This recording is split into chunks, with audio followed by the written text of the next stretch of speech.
Jeshi la Polisi katika mkoa wa Mwanza linapenda kutoa taarifa ifuatayo.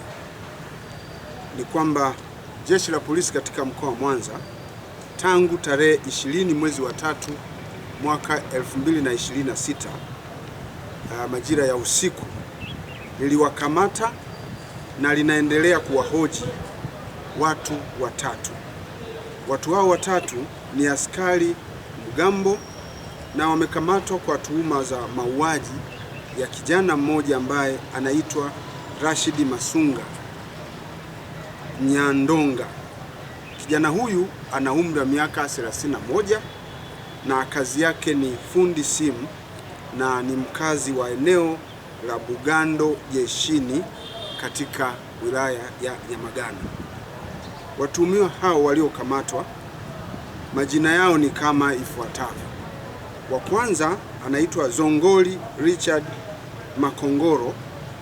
Huyu umri wake ni miaka 38 na kazi yake ni askari wa mgambo ambaye anafanya kazi katika kata ya Maina na ni mkazi wa Bugarika katika wilaya ya Nyamagana. Wa pili anaitwa Genge Chacha Mwita. Yeye umri wake ni miaka 45, pia ni askari mgambo ambaye hufanya kazi katika kata ya Igogo na mkazi wa mtaa wa Kambarage katika wilaya ya Nyamagana. Watatu anaitwa Ibrahim Chacha Mwita, miaka 25, naye ni askari mgambo ambaye hufanya kazi katika kata ya Pamba na mkazi wa Bugando Mission katika wilaya ya Nyamagana. Tukio hilo la mauaji lilitokea siku ya tarehe 20 mwezi wa 3 mwaka 2026. Ilikuwa ni majira ya saa 12:45 za jioni usiku huko katika mtaa wa Mission katika eneo la Sahara kata ya Pamba katika wilaya ya Nyamagana. Katika tukio hilo inadaiwa kuwa jioni hiyo ya tukio askari mgambo hao ambao walikuwa katika mtaa huo wa Mission walimtilia shaka marehemu kuwa alikuwa anauza dawa za kulevya aina ya mirungi, na kutokana na shaka hiyo waliokuwa nayo walianza kumfuatilia. Ndipo marehemu baada ya kuwaona alianza kukimbia mbio. Askari hao wa mgambo walimkimbiza na kufanikiwa kumkamata umbali mfupi kutoka alipokuwa. Marehemu baada ya kukamatwa, wanadai alikuwa akiema na alionekana kuishiwa nguvu.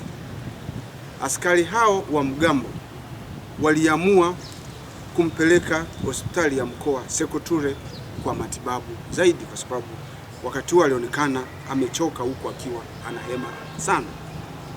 Aidha, mtuhumiwa huyo alifanikiwa kufikishwa hospitalini hapo Sekoture na kuanza kupata matibabu. Wakati akiendelea kupatiwa matibabu hapo hospitalini, ndipo zilipatikana taarifa kutoka kwenye mamlaka ya hospitali kwamba mtu huyo alikuwa amefariki dunia. Kutokana na mazingira hayo ya ukamataji huo, askari hao mgambo wote walikamatwa na Jeshi la Polisi mkoa wa Mwanza usiku huo huo kuhusiana na tukio hilo. Askari hao mgambo wakati wakitekeleza ukamataji huo walikuwa peke yao, na wakati wanafanya hivyo hakukuwa na operation yoyote ya kipolisi iliyokuwa inafanyika katika eneo hilo.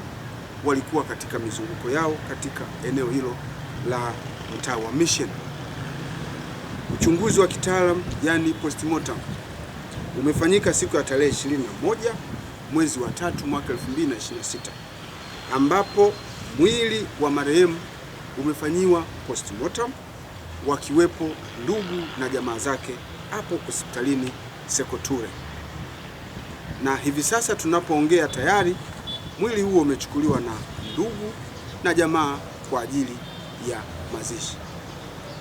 Jeshi la Polisi mkoa wa Mwanza, kama ambavyo nimeeleza, watuhumiwa hao watatu ambao ni askari mgambo walishikiliwa na wanaendelea kuhojiwa mara tu baada ya kutokea kwa tukio hilo.